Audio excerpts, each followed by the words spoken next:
Gemini 3 Pro took that $500 and turned it into, I think it was almost $5,500. Wow. 10x return. Why are you doing this on a Friday evening? We should be just getting Gemini to run a couple of vending machines for us. Welcome to the AI argument. Hello, good morning, good afternoon, good evening, and welcome to the intercontinental, multinational, multicultural, multimodal OpenAI. It is myself, Justin Collery, joined as ever with Frank Prendergast. Frank, it has been, it's not even Christmas, and it has been a banger of a week with release after release after release. And I mean, I think that these have been releases, when you think about it, of technology, which is just amazing, right? Just unbelievable. And yet I feel like I just don't really care, strangely. Well, you talked about it not being Christmas yet, and if you're a kid who grew up, in Ireland in the 80s, as I did, and if you saw the toys that kids were getting today, your eyes would be out on stalks, right? I mean, what did we get? We got like a mandarin orange and a couple of Lego bricks, just 3 or 4 Lego bricks, like. So if we saw the toys the kids were getting today, our eyes would be out on stalks. And I was actually chatting with someone about this the other day about, they were kind of saying, yeah, it all feels a bit like incremental. Why is everyone making a big deal of it? But if you think about it, if we experienced, say, the launch of ChatGPT and we were all blown away. Mhm. Well, if you went to sleep right at that moment, just after ChatGPT launched, you're like, wow, that's amazing, and you went to bed, and then you woke up and it was today. You probably would be like, wow, these launches are amazing. But we're kind of being drip fed the advances so much that we're just not seeing how incredible it is. Would you think? I possibly. I also think, I think that maybe we're just not smart enough to appreciate the advances. You know, so if the model can, write a pretty good, Mills and Boon novel, right? We all get that. We understand it. If it can solve 10 out of 10 of the world's hardest maths problems, is like, yeah, but does it write a better Mills and Boon novel? I mean, I don't really care about the math. So it's like, Yeah. it's so I do think there's a general zeitgeist change, and we've talked about this a bit before, which is that we're into the value stage of the whole thing. So yeah, it's great that your model, you had a couple of great examples. It's great that your model can make, an SVG of a unicorn riding a bicycle, but that's not going to make me any money. So what can this thing do that's going to make me money? But let's talk about the couple of big releases, right? So we had Gemini 3 released this week, Yeah. released in Europe at the same time as America. I was delighted to say, because I was expecting to come here and say, yeah, it looks great, but I can't use it. We can, which is Yeah. great. Have you had a chance to play with Google Gemini or Nano Banana Pro? They love their names. I have a little bit. But I do have one little kind of bugbear, which is I am on the workplace starter plan with Google. Mm. And to be honest, the Gemini access that you get on the workplace starter plan is basically just enough of a taster of the most advanced models to get you to upgrade. And I think I'm going to have to give in, and I'm going to have to upgrade, because my bugbear is they don't tell you how many uses of Gemini 3 Pro you get. You were just in the middle of experimenting on something with Gemini 3 Pro, and it just says, yep, that's it, you're done. Come back tomorrow. And tell me, what's the price difference between the package that you're on and the package that you would have to go to? Okay, this is actually something really interesting, because I've been having a couple of conversations with people recently about which model they should use in their organization. Mm. And like a lot of it is preference, I think, because preference about the personality of the model. And I have to say, I'm a big ChatGPT fan. I love it. I would, if I was to switch to Google for my main AI, I would miss a lot of the kind of UX features in ChatGPT. I think they've done a great job of just usability. the model character, usable building tools, things like that. I think they've done a brilliant job. However, if you're an organization, you already have a workplace starter plan. Well, then, like, everyone already has access to Gemini. It would cost you what, 25 quid a head, thereabouts, to give everyone ChatGPT. If you want to upgrade from Gemini, it's an extra.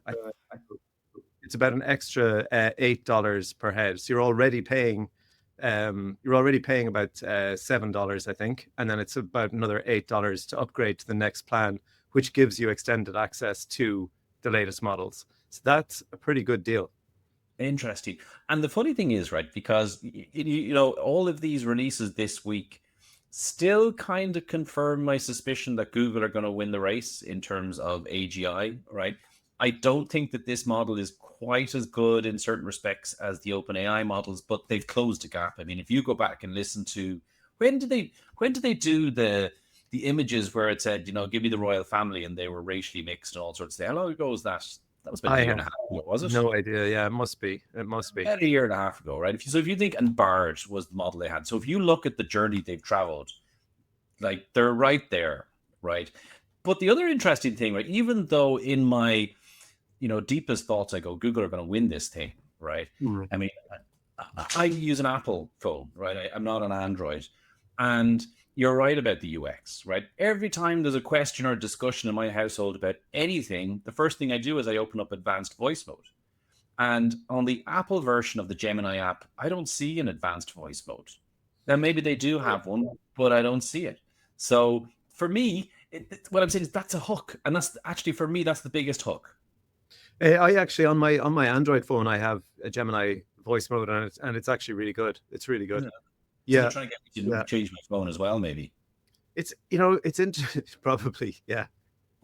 It's you know, you just said something there that made me think as well about just about the interface and everything. And I wonder, you know, I'm starting to wonder, I don't think these model releases, we as kind of average consumers say, I just think we don't really matter. Like, we're practically irrelevant, and all these releases for us are really just acclimatizing us to this new AI reality.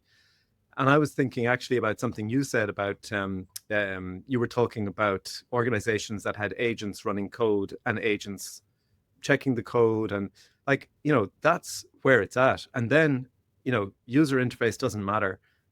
Model character doesn't really matter. Excuse me. Yep. And what does matter is those tiny incremental changes, because, you know, if you can get a reduction of 1% in the errors across all of these agents at scale, I mean, that's massive. But for us, the consumer, it's kind of like, yeah, it still doesn't do my marketing strategy, you know, in one go when I say, hey, do a marketing strategy for my business. Yeah, let's just talk about that a little bit, because I think it's a really important lesson, right, that I learned during the week. So I was at a webinar, and the webinar was between Netflix and Anthropic, right? I was quite excited because they were going to talk about how Netflix deploy agents at scale, right?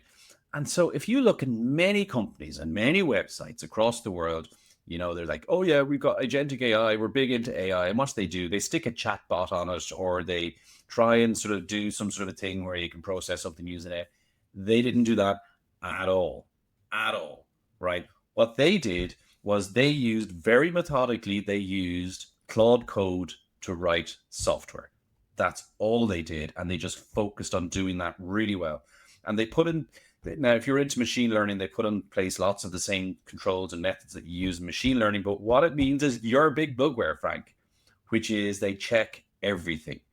So everything has, you know, they were able to show statistics that say when we write a piece of code with Claude 4, and then we upgrade it to Claude 4.5, we can see a 13% increase in the number of, you know, bugs that are found before it goes to production. Or, you know, they have qualitative measures, right? They're very, very careful about it.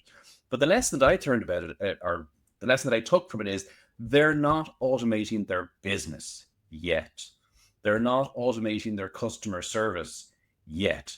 They're automating the processes that they use to make those things happen. So they're writing software faster, which is of a benefit to your customer service, to serving movies, to, everybody benefits if your velocity is faster in writing software.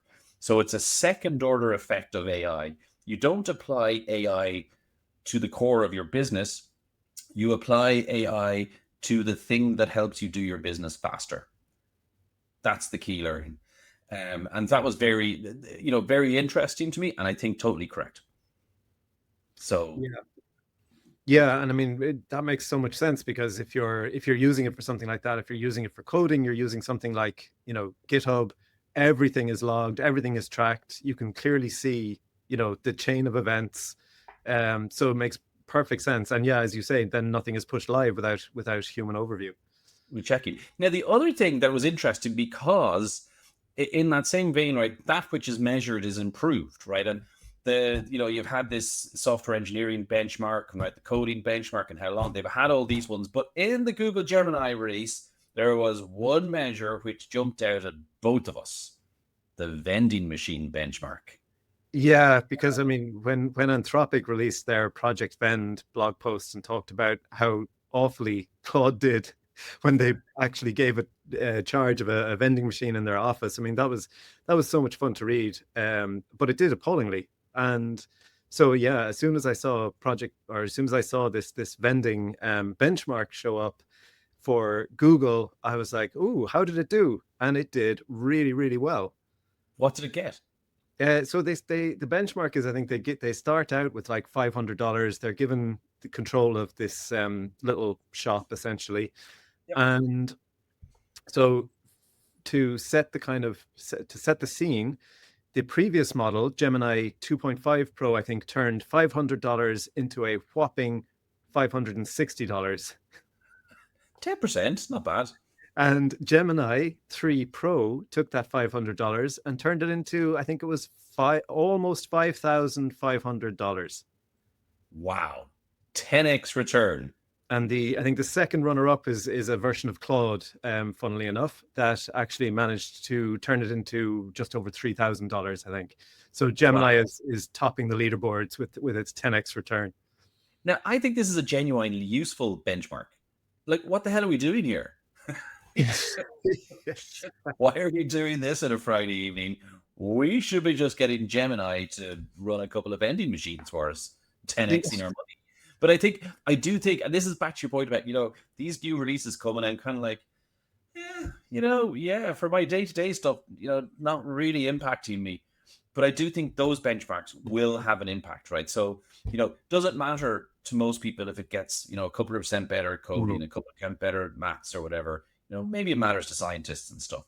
But if it's getting better at, making money, if it's getting better at running on tasks longer, I think that those will end up having a very transformational effect. So I think those are important ones. I don't think Gemini was the biggest release this week. Oh yeah, go on. But what do you? I think the ChatGPT 5.1 Codex Max Micro Macro Macchiata, whatever, clean new. I don't know who names their models, but I mean, you had GPT-5, GPT 5.1, GPT 5.1 Codex, GPT 5.1 Codex Max, GPT 5.1 Codex. Why just not call it 5.2? Whatever. But this one is important for this reason. So your favorite bedtime story is AI 2027, this sort of fantastical sort of horror story about, getting to AGI by 2027 and all the sorts of bad things that might happen.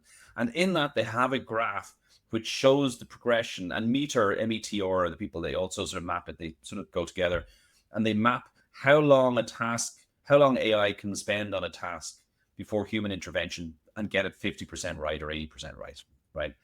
And GPT 5.1 Codex Max Macho Macchiata Clean Blue Air is very close. It's a little bit below the trend line. It's above, we're really bad at exponential trends, and it's a little bit above the exponential trend. And then above that, again, you've got this sort of self-reinforcing trend, which the AI 2027 people were talking about, and it's in between the two of those. And so again, it's painting a picture of, again, it's another data point, just one, on this path to AGI somewhere between 2027 and 2030. That's So why you're, it's important. so you're saying the 2027 dystopian future where AI potentially wipes out humanity is completely fantastical, absolute rubbish. However, we are on target to hit it. Yeah, it's been delayed by 12 months, but your nightmare it's in the post, Frank. Don't worry. I'm going to push back. I'm going to push back on one thing, though. You said that you felt like this codex release was the most significant one, Yes. but I think there was an even more significant one. Oh. Sam Altman tweeted that there was an update to ChatGPT that meant that it would no longer use M dashes if you asked it not to in your custom instructions. I mean, we've just been talking about these benchmarks that really mean nothing to our everyday use of AI. This has had a huge impact on my use of ChatGPT. Really? I have bought back so much time, Justin, from not having to say, yeah, that's good, but could you just remove the M dashes? And have you not heard of find and replace? See, I had this argument with a guy on Reddit. Yeah. That was me. That's my alter ego. Yeah. Well, you see, when you can't really just do a find and replace, because sometimes you want a comma, sometimes you want a semicolon, sometimes you want a colon, sometimes it's a full stop. There's not one single way to deal with an errant M dash. Oh my God. I saw a study of, they probably have a name for it, a study of academic papers. And it was literally, they just counted how many EM dashes were in published academic papers over the last 10 years. And strangely enough, it's a hockey stick graph. You can see somewhere around, 2019, 2020 that it starts to increase. And it's particularly the last 2.5 years, it's gone through the roof. That's no surprise there. Yeah, exactly.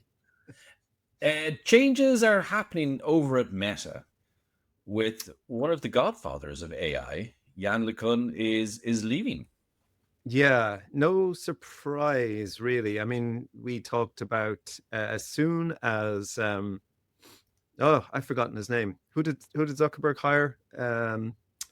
I can't remember. He's worth more than £1 billion now. That's all I know. Yeah, exactly. Anyway, as soon as he made that hire, I knew there was going to be conflict in Meta because the approaches would be so different. And yeah, it sounds like Yann LeCun is leaving to. He does not believe that LLMs are the path to the future, and he's leaving Meta now because they are going all in on LLMs, and he's going off to pursue this kind of world model version where you talked about this, I think probably in the first ever episode of the AI argument, about how Yann LeCun talks about the amount of data that like a baby takes in through its eyes crawling around on the floor. And as far as I understand it, that's kind of his methodology, is how do we feed a model with data from the real world like that. I tell you what, one thing that I've been somewhat disappointed by in terms of progression, right? And I as always, I have two opinions on this. So the first opinion is he's wrong, right? So if you go back to ChatGPT and that Codex release and the AI 2027, and if you look at pre-training and post-training, it's following the trend pretty well, right? So, and it is finding new scientific discoveries slowly, as was predicted. So on the one hand, it doesn't look like he's right. I mean, LLMs continue to give us incredible results. That's one side. The other side of my thought, the bit that I'm disappointed with, is I thought that as soon as they made LLMs multimodal, they would become much more capable. So, just predicting the next text token, right? I kind of got that that's kind of, very linear or one-dimensional. And I expected that if you were to feed in sound tokens and have sound tokens come out, and feed in vision tokens and have vision tokens come out, that there will be a cross-pollination in those ideas, and that you would get like a much bigger jump in capabilities for reasons that, maybe we didn't quite understand or whatever, but it was probably because it was a kind of a world model building up within the LLM. And that didn't happen, which is interesting and disappointing to me. I mean, I've read some stuff to say that there is actually some form of world model going on in there that we don't fully understand. But I think, I mean, I'm assuming that Yann LeCun's point is that they will always be limited in terms of the things that we talk about constantly here, like hallucinations and other limitations of LLMs. There's just no way around them. They're kind of part and parcel of them. So I'm assuming that's what he's getting at, that there's another way that starts again from the ground up and just completely avoids those limitations. What concerns me slightly, we've been talking a lot about like the data that so for example, when we were talking about the Neo robot, talking about the data that it would be bringing in from the real world and the possibilities of training LLMs on that data. And it kind of struck me at some point of like, we trained on, say, essentially the data on the internet, which is all, and books and human created content. And that means that although we kind of threw everything into the LLMs, all that content was still to a degree curated because it's all created by humans. It's all kind of carefully constructed by humans. We've even talked before about how hallucinations in part come from the fact that because that data is kind of carefully crafted by humans, not a lot of that data says, well, I don't know about this, because it's the stuff we're writing confidently about. Now, Yes.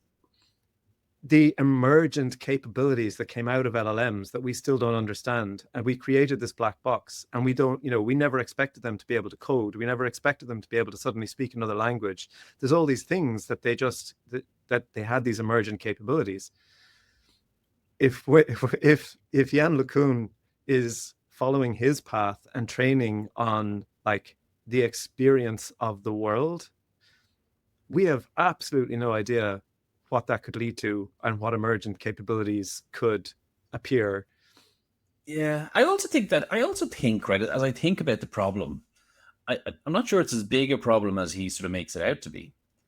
And what I mean by that is that if you could create an LLM that was able to learn from experience, so if it was able to update its weights, iteratively in some way, and I think that at some point they will dream in order to update their weights.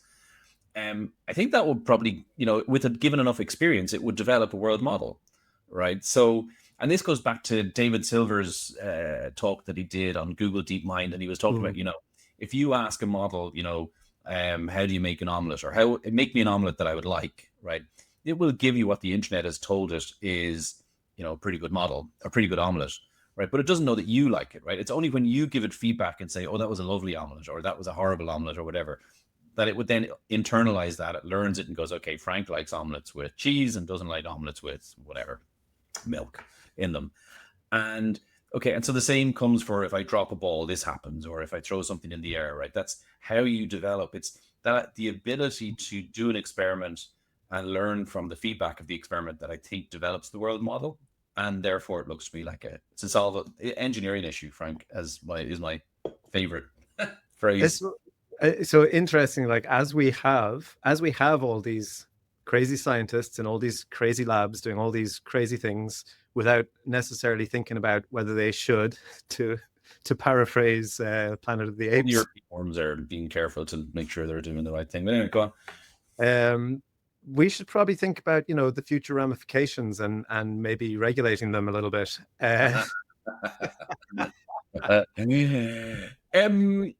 Europe is getting rid of their GDPR laws, which is great news. They're also watering down their AI laws, which is fantastic news.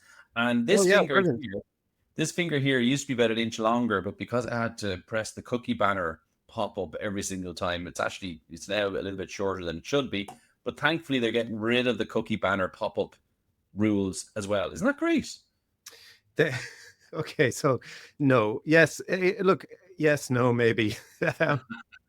So in terms of GDPR, I think it's no harm actually that those laws. What I've read is that they're simplifying them, which would be no harm if done well. Let me clarify actually, because it is an area I know a little bit about, right? So what they're saying in terms of GDPR is that you can use personal data to train AI models so long as the data has been aggregated or anonymized or is otherwise not, directly linked back to you as the individual. That's very sensible. Totally good.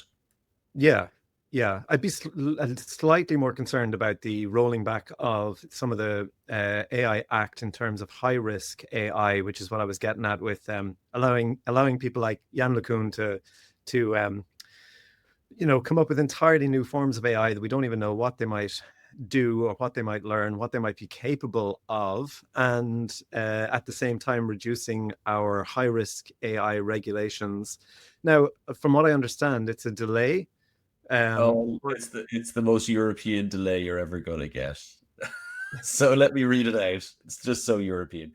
The change extends the grace period rules for governing high-risk AI systems that pose serious risks to health, safety, and fundamental rights, which are due to come into effect next summer.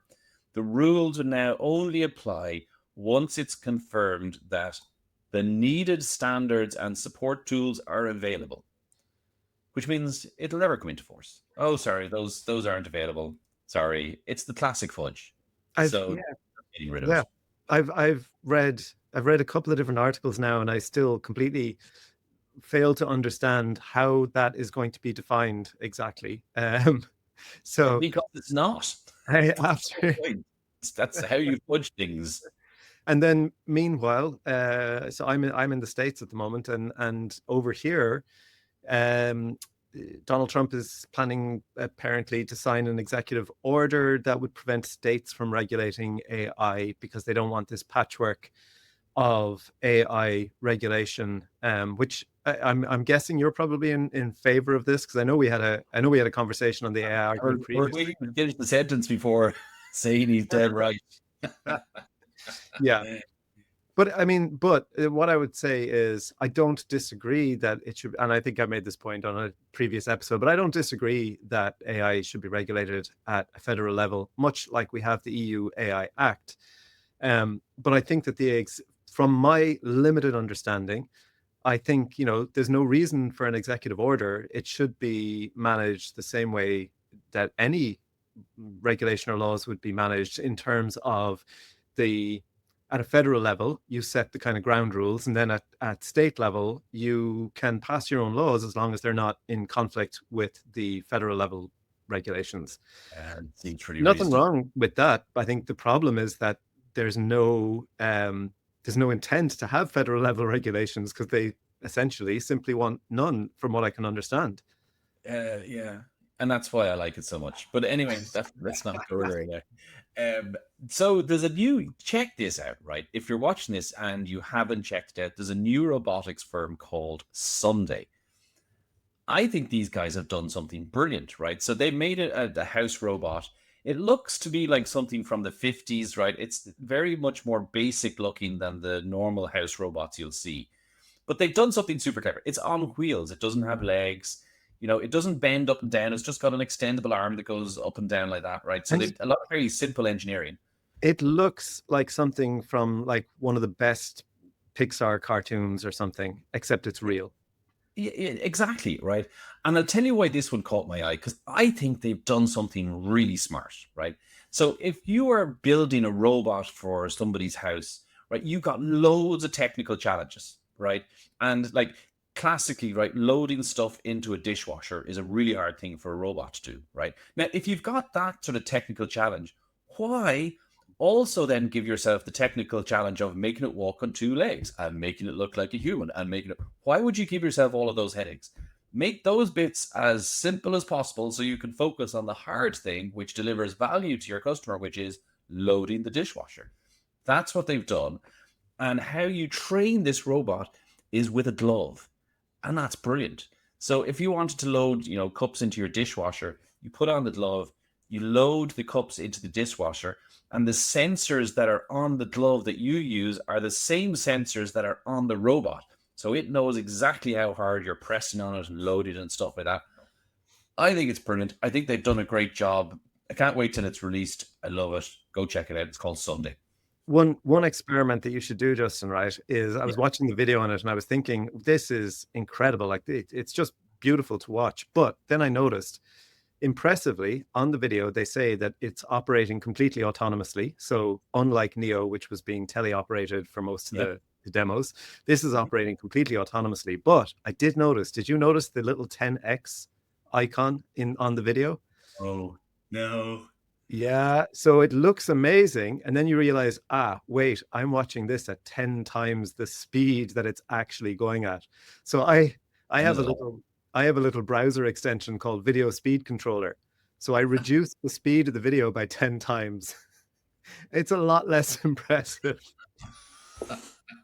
But it'll It get now there. does the chores roughly at the speed that I do the math, and that's not a good thing, just Oh my goodness. Okay, well look, I'm actually quite disappointed by that because I thought they were brilliant. But look, it'll get better. They're focusing on the still right problem. it's still very cool. It's still very cool. And if they were available for Christmas, I would definitely want one. Well, listen to me. Christmas is coming, and I have a lot of presents to buy. What should I be looking out for? Well, unfortunately, with the Sunday Robot not being available, you Mhm. might be limited to having to get yourself one of the AI teddy bears. Excellent. And this teddy bear called a Kumo, I think it was called. Mhm. It's from a Singapore-based company, Yep. and there was a group was doing testing on all these toys because apparently toys are still quite hazardous. They were saying in their report, we think of toys as being really safe these days, but actually, the amount of toy-related injuries is still absolutely massive, apparently. So anyway, they test all these toys. Toys, Frank, but that's not important now. So they test all these toys. They were testing the Kumo teddy bear, Mhm. and they discovered that the Kumo teddy bear was more than willing to tell children where to go to find knives in the house, where they could go to look for matches and how to strike them and how to set a fire. No. And also some more explicit conversations that you probably wouldn't want your children having with an AI powered teddy bear. Oh my god. You look at that's terrible, but also hilarious. I mean, they should have released it, a month ago for Halloween. Perfect. Exactly. Exactly. Yeah. Yeah. Okay, well, look at. I mean, I might get one for myself. I won't get one for the kids. I We'll think, leave that. well, you might be out of luck. I think they've since been recalled, and OpenAI have, it was powered by ChatGPT, but OpenAI have very much distanced themselves and said that they've cut off that developer for violating their terms and conditions. Hold on a second. So OpenAI have cut them off. Why did OpenAI cut them off? It was their model that was spewing all this, stuff about knives and matches. I'm assuming that somewhere in OpenAI's terms and conditions, it probably says that if you're developing something for children, you probably need to have guardrails in place. Maybe. I don't know. Anyway, okay. I'll allow it this once. Look, this is gonna again, but this is gonna happen, right? Somebody's gonna come up with a great product. Okay, so we're back to the whole thing, right, about the Netflix, right? Everybody's like, somebody's gonna come up with a great product that's gonna have AI and it's gonna keep kids entertained, and you could spend a lot of time and money trying to make that product. It's a really hard thing to do. You will be much better spending your time using AI to help you make Lego for kids. Just Lego, regular Lego. Do that faster and you'll make money.